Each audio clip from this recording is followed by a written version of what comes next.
Bueno, iniciamos con el módulo 6, en el cual vamos a hablar, va a tratar de la estabilidad en sistemas LTI.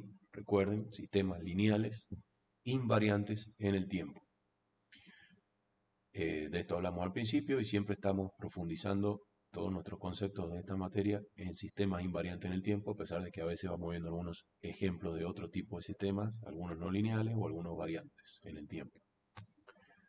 ¿Qué vamos a ver en esta unidad? Bueno, vamos a aprender a clasificar estos sistemas como estables, marginalmente estables o inestables. Vamos a ver algunos criterios que están basados en respuesta libre y otros que se llaman de tipo vivo, los criterios para definir la estabilidad de estos sistemas. Y después vamos a ver un método que se llama de Routh-Hurwitz. Vamos a ver por qué es interesante aprender este método, cómo se utiliza como herramienta de diseño, o sea, cómo se implementa y para qué se utiliza como herramienta de diseño, ¿sí? Y algo de espacio de estados. Entonces empecemos con un ejemplo, como siempre hemos tratado de hacer, entendiendo primero o viendo primero la intuición que nos va diciendo, hagamos una exploración guiada para luego pasar y meternos ya con lo conceptual y la matemática. Entonces supongamos que tenemos tres robots móviles que reciben una misma orden y esa orden es avanzar a 1 metro por segundo. Es una orden de velocidad, ¿sí? En los robots móviles de tipo uniciclo, como el que están viendo en esta figura, hay dos comandos eh, o dos referencias que se le da para que el robot navegue. Si queremos hablar o queremos guiar este robot en un plano X, Y, hay dos referencias típicas que se le dan a los sistemas, eh, al robot en sí, que ya es un sistema de control de bajo nivel. Ahí vamos a ver eso. Pero hay dos referencias típicas, que es la velocidad lineal y la velocidad angular. En estos robots, fíjense que son de dos ruedas o de tipo uniciclo, tienen dos ruedas con tracción y una ruedita que es de apoyo, una rueda loca que se llama, no hace nada, simplemente sirve de apoyo, tipo triciclo. Y en cada rueda hay un motor distinto y ya hay un controlador o un lazo de bajo nivel que se llama, que controlan estos dos motores y ese controlador recibe referencias de velocidad lineal y de velocidad angular. Si ustedes alguna vez agarraron algún joystick de, de este tipo de robots, pero por supuesto no con control automático, el joystick ustedes pueden mover independientemente cada una de estas ruedas y si igualan la velocidad de movimiento de estas dos o igualan la potencia que le dan a estos dos motores, el robot va para adelante y cuando alguno empieza a tener una diferencia, empieza a girar además de avanzar, ¿sí? Entonces, hay un lazo de control que regula esas dos potencias y el lazo de control de estos robots típicamente recibe dos referencias. Como les dije antes, la velocidad lineal, ¿sí? Que es v de t, se representa por una v de t, y la velocidad angular, depende de cuál utilicen, pero normalmente a veces es omega t, ¿sí? Y esto entra a un sistema de control que va al motor 1 y al motor 2 de cada rueda,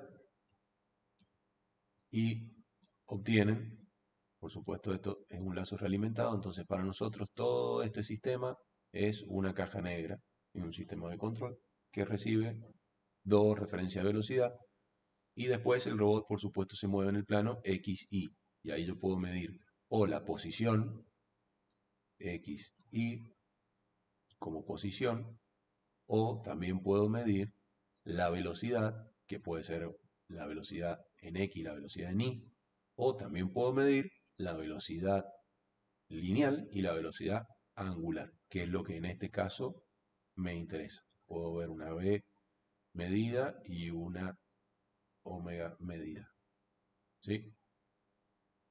Bueno, sé que ahí empezamos a meternos ya un poco con los criterios puntuales de entradas, salidas, que realimento y que me interesa. Bueno, eso es un poco para que entiendan estos sistemas, por si no lo hemos visto antes, al momento de ver el video. Ahora, de estas señales, nosotros nos vamos a interesar solamente, para este ejemplo, en la B lineal, ¿sí? O sea que voy a tener un sistema al cual le doy una referencia de velocidad lineal, quiere decir la velocidad que mido yendo siempre para adelante desde una perspectiva del robot, ¿sí? Entonces, si este es el frente del robot, es la velocidad que me da en esa componente en la que va siempre para la parte de adelante del robot. Entonces tengo esa velocidad lineal a la cual le digo, quiero que vaya a 1 metro por segundo. Entonces, para simplificar el análisis, digamos que hago que este robot no doble para ningún lado y le doy una velocidad para adelante de 1 metro por segundo. Entonces, tengo tres respuestas distintas. En el robot A, veo que acá le doy 1 metro por segundo y alcanza 1 metro por segundo y sigue avanzando a 1 metro por segundo. O sea que la salida de la velocidad medida lineal tiene esta forma, se pasa, vuelve, hasta que más o menos se queda en 1 metro por segundo y sigue. O sea, el robot sigue andando para adelante a 1 metro por segundo. En el caso B, fíjense que tengo una salida que oscila, ¿sí? Y queda permanente oscilando, generándome una senoidal, pero queda oscilando. Y en el caso C, empieza como la primera, avanza, vuelve y se vuelve a ir. Y se va, y se va, y se va. ¿Hasta dónde? Y hasta donde le da el motor, a la velocidad máxima que puede andar el robot. O sea, digamos a una V de saturación. O sea, hasta el tope del actuador. Si el actuador fuera, digamos, ideal, en el sentido de que no tuviera límites de la potencia, bueno, esto seguiría esta velocidad, quién sabe hasta dónde, hasta el infinito, ¿sí? Bueno, entonces, digamos que en el caso C la velocidad esta crece sin límite. Dado este ejemplo, acá vemos que, por ejemplo, vemos la idea clave, que lo que quiero que tengan, es que esta estabilidad no es un parámetro más de desempeño, sino que es una condición de que exista el resto de todos los análisis que hemos visto. Un sistema inestable, no tiene tiempo pico, no tiene sobrepaso, no tiene error de estado estacionario, digamos, no tiene una respuesta útil. O sea, si un sistema es inestable, ya no me interesa analizar nada de lo otro que estuvimos viendo en los capítulos, en los módulos anteriores. Ya, ya una respuesta que no me es útil, no me interesa, no sirve. Entonces vamos a ver cuáles son los tres, recordemos, vamos a retomar los tres requerimientos de control típicos, ¿sí? Vamos a ver acá, para que se vea bien, vamos a achicar. Los tres requerimientos de control típicos, ahí está, ahí entró. Tenemos, el primero es la estabilidad. ¿Qué nos preguntamos acá? ¿La salida se mantiene acotada en el tiempo o no? ¿Se va? ¿Se dispara el sistema hacia el infinito? Por supuesto, cuando digo se dispara, estamos hablando de la salida. ¿Cuál salida? La que nos interese medir y sobre la cual estamos haciendo el análisis. Entonces, esto lo vamos a ver en este capítulo 6. Si la salida se mantiene o no acotada en el tiempo. Después, dijimos, bueno, y la respuesta transitoria es lo que estuvimos analizando en el capítulo 4. ¿Qué nos interesaba? ¿Cuán rápido se alcanzaba la referencia? ¿Con qué sobrepaso se respondía? ¿Cuándo entraba en la banda esa de estabilidad? Eso lo vimos en el capítulo 4. Y después de la respuesta transitoria, que es la primera parte, lo que sucede primero en el tiempo, venía el error de estado estacionario. Entonces, ¿qué nos interesa saber respecto a esta fase, a esta etapa? ¿Cuán cerca del valor deseado queda al final, digamos, cuando se ha estabilizado el sistema? La salida. ¿Está cerca de la entrada? ¿Cuán cerca? Bueno, eso lo vamos a ver en el módulo 7. Entonces, tenemos una gráfica acá, que es para recordar un poco mejor esto que estamos hablando, que el criterio de estabilidad del sistema es o no estable va acá, ¿sí? En el punto 1, abajo de la pirámide. Después de esto viene la respuesta transitoria, donde vamos a analizar los tiempos de levantamiento del sistema, el porcentaje de sobrepaso, el tiempo de establecimiento del sistema. Para los de segundo orden, para los de primero ya saben que analizamos el tiempo de llegada o cuán rápida es cuán rápido es el transitorio o cuánto tarda en establecerse el estacionario. Y después del punto 2 vamos a analizar el error de estado estable del sistema, ¿sí? Pero la idea acá, lo importante que se tienen que llevar es que sin estabilidad, o sea, si el sistema no es estable, todo el punto 2 y el 3 ya no me interesa dentro del análisis, ¿sí? No lo puedo analizar, no tiene sentido. Entonces este orden no es arbitrario. Bien,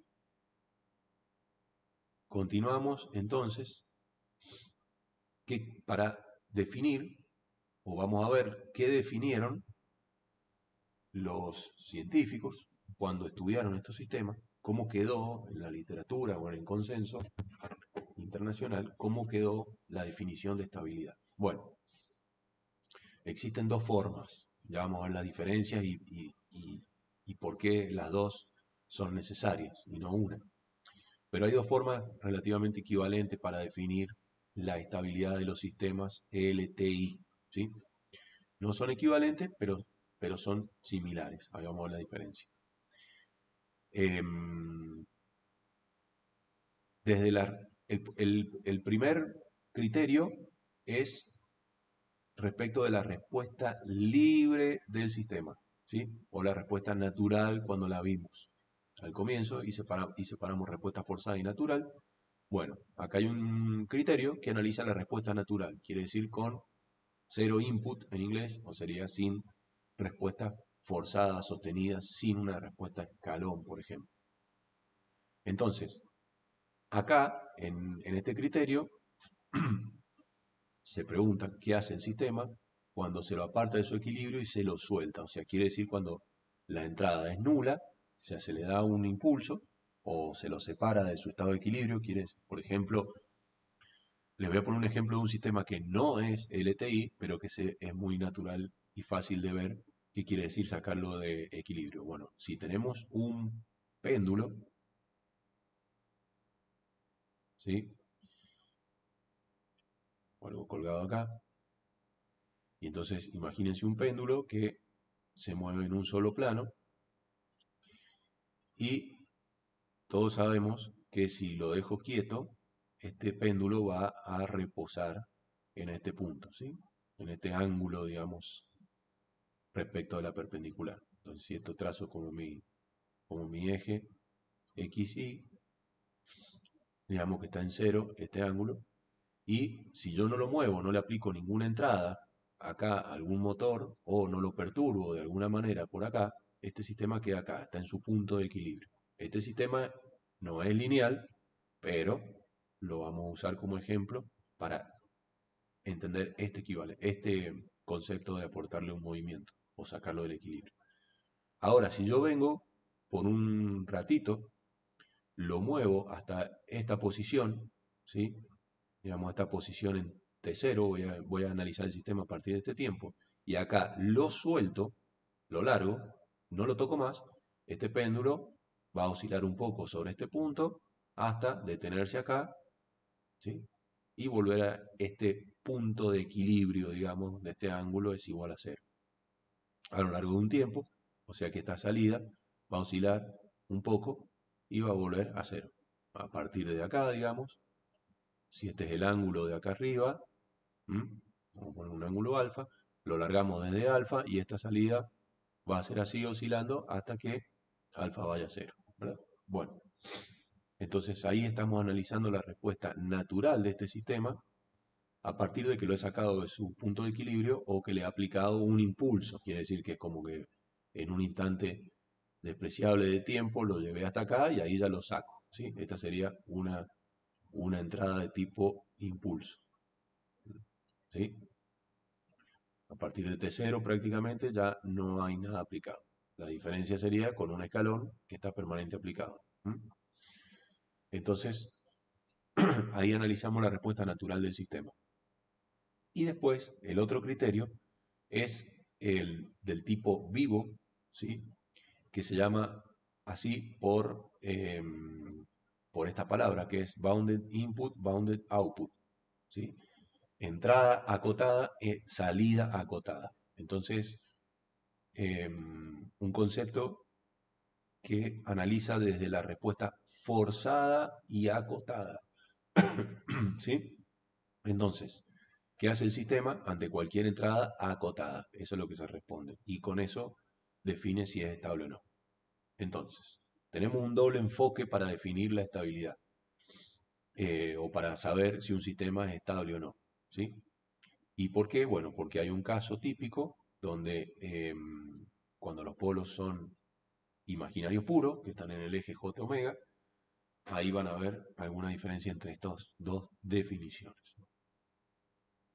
¿Y por qué es importante? Bueno, ustedes, por las dudas, si me olvido de mencionarlo antes, al ser eléctricos, es importante porque hay osciladores, ¿sí? Que son muy útiles, sobre todo en sistemas eléctricos, y si no son eléctricos y son de otros tipos de sistemas mecánicos y el sistema queda oscilando, es muy peligroso. Entonces, vemos ahora el criterio de respuesta libre, el primer criterio. Vamos a ver qué pasa con este criterio. Bueno, este criterio estudia la evolución temporal del sistema, dijimos, con la entrada en cero, ¿sí? Y condiciones iniciales distintas de cero, porque si no, no se mueve, digamos. Puede que el sistema esté eh, en un equilibrio estable, entonces, si no tiene condiciones iniciales, se va a quedar ahí, en cero. Caso del robot, es como yo le meto o le doy una referencia de velocidad lineal cero y el robot está quieto, parado, todos sus motores parados, y bueno, va a seguir parado. Pero con eso no estoy analizando cómo responde eh, el sistema frente a un estímulo, ¿sí? Ni libre ni forzado, ninguno de los dos. Entonces, para la libre, necesitaría llevar el robot a una determinada velocidad y ahí dejarlo en cero a la referencia y analizar qué pasa con esa salida a partir de ese momento, ¿sí? Para ver cómo decae o no, ¿sí? A ver qué pasa con la salida. Entonces, ¿cómo es el comportamiento de la C de T libre? Recuerden que la C de T estaba formado por una C de estado libre más una C de T forzada, ¿sí? C libre más una C forzada. No está muy prolijo, pero bueno, vamos a hacerlo de nuevo. Para que quede bien acá. La C de T era igual a una C libre más una C forzada, ¿sí? Ambas de T. Entonces, ahora vamos a ver la C libre. ¿Qué pasa cuando la C libre tiende a cuando T tiene infinito dentro de la C libre? Bien, si es igual a cero, el sistema es estable, ¿sí? Si crece sin cota, quiere decir que tiende al infinito, el valor de C de T tiende al infinito cuando T tiende a infinito, entonces inestable.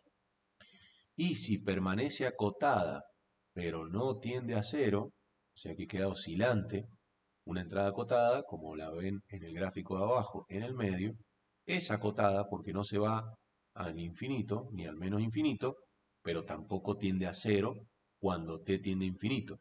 Entonces, en ese caso, el sistema es marginalmente estable. O sea que puedo tener tres categorías de estabilidad. ¿Sí? Estable, inestable o marginalmente estable, bajo este criterio de análisis de la respuesta libre. Cuando era marginalmente estable, recuerden que lo habíamos visto, ¿qué pasaba, qué se daba matemáticamente hablando para este tipo de sistemas? Bueno, se daba que los polos, ¿sí? Estaban sobre el eje J omega. El polo complejo conjugado de un sistema de segundo orden se encontraba en el eje J omega. Entonces acá, para una entrada acotada, eh, perdón, la salida es acotada, pero no tiende a ser. No hay entrada acá. Y en el caso estable, los polos del sistema se encuentran en el semiplano izquierdo, ¿sí? Reales o complejo conjugado, pero en el semiplano izquierdo. Y acá vemos cómo la C de t libre tiende a cero a medida que avance el tiempo. T tendiendo a infinito, la respuesta libre tiende a cero. ¿Sí? Esta es la expresión matemática que define lo que estamos hablando conceptualmente. Y para el caso inestable, la C de t tiende a infinito, o crece sin cota, se llama, cuando t tiende al infinito. Y en este caso hay seguro algún polo o los dos en el semiplano derecho, por eso es SPD. Bueno, ¿cuál es la idea clave acá? Que esta respuesta natural del sistema decae en el caso de la estabilidad, y si no decae y oscila en forma permanente, estamos en marginalmente estable, y si no, se va al infinito, con lo cual ahí, físicamente hablando, depende del sistema, quiere decir que saturaría la señal si es un motor en la potencia máxima, si es una velocidad en la velocidad máxima, si es algún sistema eléctrico donde le dé la corriente máxima o donde explote algo. Error típico a evitar: confundir marginalmente estable con casi inestable. ¿Sí? Un sistema casi inestable es un sistema que está ahí jugado, digamos, tiende a cero, pero tiende a cero muy lento, o que con cualquier cosita que en la práctica no sea igual que en la teoría, y ya estamos jugando con fuego porque el sistema se puede ir a la inestabilidad. Ese casi estable, no es un sistema típica marginalmente estable como está definido en esta respuesta. ¿Sí? Marginalmente estable es cuando está oscilante. Bueno, ahora pasamos al otro criterio de estabilidad, que es el criterio de estabilidad vivo, bounded input, bounded output. Entonces, en este criterio vemos que sí, que un sistema vivo es estable si para toda entrada acotada R de t menor o igual que m, y m es menor que infinito, esta es la formulación matemática de que una entrada es acotada. La salida también es acotada, entonces la c de t es menor o igual que un n, y ese n es menor que infinito. ¿Sí? La mismo tipo de definición, solamente que acá hablamos de la c de t y otra cota distinta, digamos. Pueden ser distintas. M no tiene que ser igual a n. O sea que si yo existe un sistema con una entrada que es acotada, no es una entrada que se va al infinito, el sistema, la respuesta de ese sistema también debería ser acotada para que sea estable. ¿Sí? Pero si existe al menos una entrada acotada que produce salida no acotada, el sistema es no, no acotado, no bounded. ¿Sí? Quiere decir que no es estable. O sea, si haya una entrada para la cual el sistema se va al infinito, ya no nos está sirviendo. No nos está sirviendo, no es estable en realidad, es inestable. Bueno, ¿cuál es la equivalencia con el sistema anterior? Que todos los polos de la función de transferencia, ¿sí?, tienen parte real en el semiplano izquierdo. Semiplano izquierdo, por eso SPI. ¿Mm? O sea que este sistema es un poco más estricto, porque el marginalmente estable acá no existe, directamente es inestable. ¿Mm? Pero ahora vamos a ver algunas cositas importantes. Hay un caso, que es el caso marginal antisenoidal resonante, se llama. Miren este caso un poco interesante. Nos adelantamos un poquito, vamos a la gráfica. Acá tengo una entrada, ahora le doy una entrada senoidal. Entonces la pregunta ¿es acotada? Sí, porque no. Una senoidal no se va, no crece hacia el infinito a medida que avanza el tiempo. Está acotada, es menor que un m. Hay un m acá, máximo, mínimo, módulo de m, para el cual cualquier r de t es menor. Y ese m es menor que infinito, por lo tanto, matemáticamente está acotada. Cumple con la definición. Entonces, si es una senoidal de omega de t, la amplitud constante es ese m que dijimos. Ahora, la salida de un sistema que es GDS igual a 1 sobre s cuadrado más omega s cuadrado, ¿sí? Ahí, ¿dónde están los polos de este sistema? En más menos j omega 0. Entonces, la salida, en este caso, para esta entrada senoidal, no para una entrada de escalón. Para una entrada de escalón sería un sistema oscilante acotado, digamos, sería como un marginalmente estable.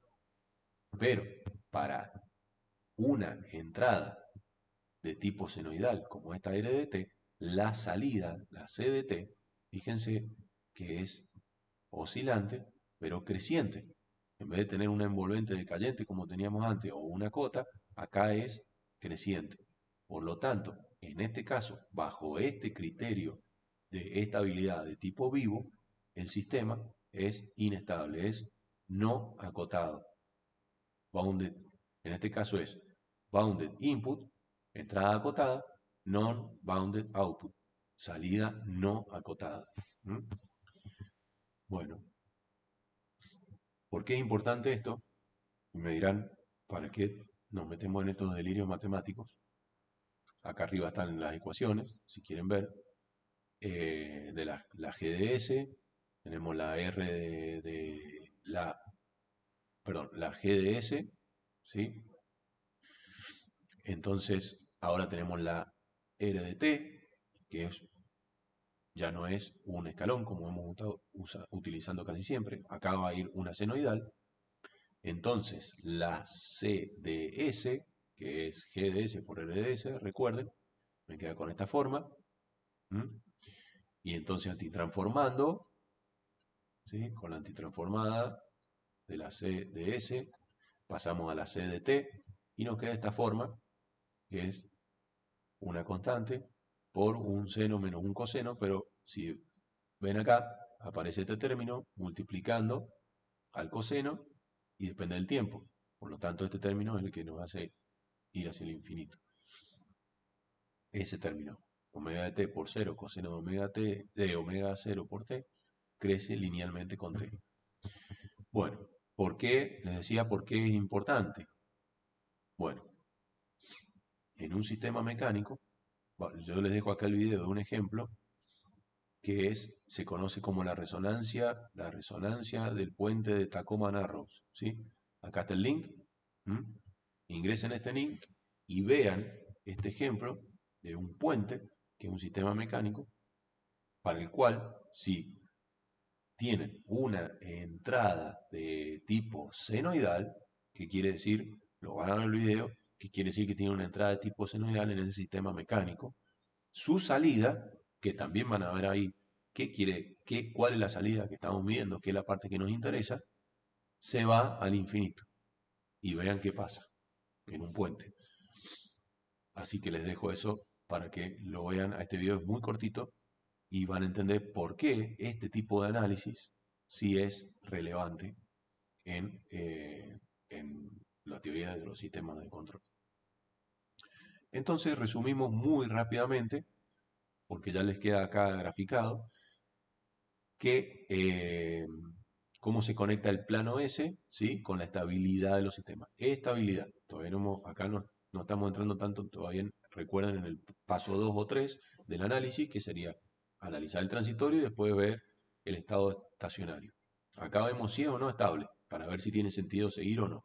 Entonces, la ubicación de los polos, vamos a una tabla acá de resumen, pero acá tenemos el plano, entonces tenemos semiplano izquierdo, el eje J omega y el semiplano derecho. Entonces tenemos, si es estable si está de este lado, inestable si está del otro, pero tenemos el tema de eh, marginalmente estable, si es un criterio, y si no, si es con el criterio vivo, no entra directamente en estabilidad, no es salida acotada. Entonces acá, ya lo ven ustedes en resumen, esto lo podemos, a ver, LH, inestable, estable, esto está de más, esto está de más, no hace falta, y esto también está de más. Ya lo tienen acá, un poco repetida la gráfica. Entonces, todos en el semiplano izquierdo, todos los polos en el semiplano izquierdo, quiere decir que su parte real, la parte real del polo es menor que 0, es estable según, acá tenemos los dos criterios. Criterio 1, criterio 2. Es estable en respuesta libre, también en el vivo. La diferencia, recuerden, está en el caso de los polos puros imaginarios. Entonces, marginalmente estable para la respuesta libre y en el sistema vivo no es estable, ¿sí? Para el caso de osciladores, esta respuesta marginalmente estable no sirve. Para el caso mecánico, no nos sirve. Por eso están estas diferencias de criterio. Y si hay más polos repetidos en el J omega, también es inestable. Y ambos criterios. Y si al menos uno está en el derecho, si al menos uno ya está en el derecho, se nos vuelve inestable. Recuerden que ver el plano S es una forma matemática de analizar o de ver, de anticiparnos a el comportamiento físico real del sistema. ¿Mm? Bueno, entonces, a partir de esto, donde hemos visto varios conceptos y hemos visto cómo que a partir de los polos podemos entender la estabilidad del sistema, me pregunto, o les pregunto, ¿y si no puedo factorizar el polinomio característico? Si el polinomio de la G de S, ese D de S, es de grado 3 o 4, ya se empieza a complicar. Encontrar y ver todos los polos. Y si además he llegado a esa función de transferencia a partir de parámetros que no son fijos o no son medibles, entonces tengo una ganancia, por ejemplo, porque puedo mover algo en el sistema que lo represento matemáticamente como una ganancia. Entonces ahí en ese caso aparece un criterio, un método del año 1895, imagínense la poca capacidad de cómputo que había en ese momento y entonces ahí es la importancia de estos métodos analíticos. Eh, este método se llama de Routh-Hurwitz, que son los creadores, y determina cuántos polos tiene el polinomio en cada región, en el plano derecho, en el plano izquierdo, ¿sí? Sin resolver la ecuación. Entonces no llego a saber cuáles son los polos, pero sí cuántos hay de un lado y cuántos hay del otro, o en el eje puro imaginario. Entonces, ¿cuál es la limitación? Que veo cuántos polos hay en cada zona, no dónde están. Por lo tanto, si veo cuántos y cuántos hay en cada zona, puedo saber si es estable o no. Pero si no sé la ubicación de esos polos, no puedo ir un poco más arriba en esa pirámide analizando el transitorio. No puedo ver el tiempo de establecimiento, no puedo ver las características o el comportamiento de la respuesta transitoria, ¿sí? Pero ya puedo saber si es estable o no. Entonces, esta herramienta de Routh-Hurwitz, perdón, RH, como se resume normalmente, es cualitativa de estabilidad. Digo, ¿es estable o no es estable? Pero no del desempeño. Y entonces, la segunda pregunta que me dirán, seguramente, es ¿por qué, si una herramienta del 1895 y hoy lo podemos resolver con MATLAB o factorizar en milisegundos un sistema, digamos, hacer la analítica muy rápido, o encontrar los polos de ese sistema rápidamente, por más que sea de cuarto orden, ¿para qué? Bueno, hay tres razones. La primera, al menos tres. La primera es que es un diseño con parámetro libre. O sea que puedo seguir usando una K genérica dentro de un polinomio si este denominador de la GDS depende de una K, ¿sí? De un parámetro genérico que puede tomar valores distintos dependiendo de, no sé, condiciones físicas, dependiendo de si se mueve la temperatura, si se mueve la presión de algo y cambia algún parámetro físico, por ejemplo. Entonces, esto me permite encontrar un rango para el cual esta K hace que el sistema sea estable o inestable. Después, como segundo punto, nos va a dar una comprensión muy estructural, importantísima de la estabilidad, que es lo primero, o que es la base, o nos prepara para entender algo que se llama el lugar de las raíces, que es otro método donde ahora sí ya empezamos a ver la forma de la respuesta y los movimientos de los polos a medida que varían las ganancias de los sistemas. Y también los criterios frecuenciales, que eso lo vamos a ver en el módulo 10. Por lo tanto, este es una condición necesaria previa, ¿sí? Porque nos da los criterios rápidos para ver qué pasa con los coeficientes eh, del, de los sistemas, de la función de transferencia, ¿no? Y cuál es su impacto, ¿sí? Entonces, este Ruth-Hurwitz es fundamentalmente una herramienta de diseño, nos ayuda a diseñar más rápido, lo que por ahí no nos suma tanto en el análisis porque ya tenemos otra herramienta matemática, pero para diseñar es bastante rápido. Bueno, entonces seguimos ahora con el método en sí, el Ruth-Hurwitz.